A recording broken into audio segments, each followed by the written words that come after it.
Bonsoir. Aujourd'hui, je vais vous parler du café et le coronavirus.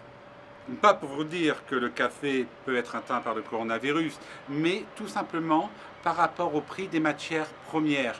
Car depuis l'arrivée du coronavirus, on a remarqué sur les marchés brésiliens une augmentation du prix des sacs de 60 kg de café Arabica, et notamment les Arabica de très grande qualité qu'on appelle Arabica gourmet. Et comme d'autres matières premières, le café augmente sur les marchés internationaux. On va vous dire pourquoi. Alors tout d'abord, le prix du café à l'international augmente. Ce n'est pas à cause de la fin du coronavirus en Chine où l'épidémie est résorbée et la réouverture de nombreux cafés. Non, c'est tout simplement que les stocks brésiliens sont très bas et cela a engendré une spéculation sur les cours de café et notamment sur les cours des cafés gourmets. Pourquoi les stocks brésiliens sont très bas? Comme vous le savez peut-être, les cafés proviennent essentiellement de l'état de São Paulo et du Minas Gerais.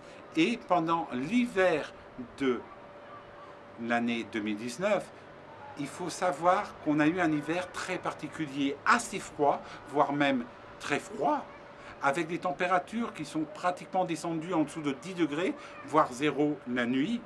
Et en plus, un hiver très sec. On a eu des taux d'humidité à 20%, voire même à 10%.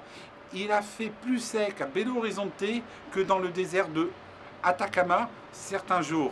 Et tout ça a engendré une mauvaise production du café. Car le café est une plante, est un arbuste plutôt, qui est spécial, réellement. Si vous allez avoir une saison sèche, tout simplement, le café va faire mourir ses rameaux pour ne pas pouvoir produire de grains de café. Les grains de café, par contre, seront de meilleure qualité. Et c'est pour ça qu'il est très bon d'acheter du café au Brésil après une saison sèche.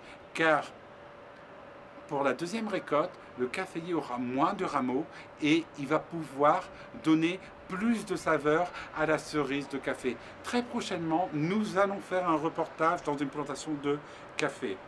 Je ne peux rien vous promettre actuellement à cause de l'épidémie du coronavirus qui est en train d'arriver au Brésil. Ça va dépendre des restrictions qui vont avoir lieu dans le pays.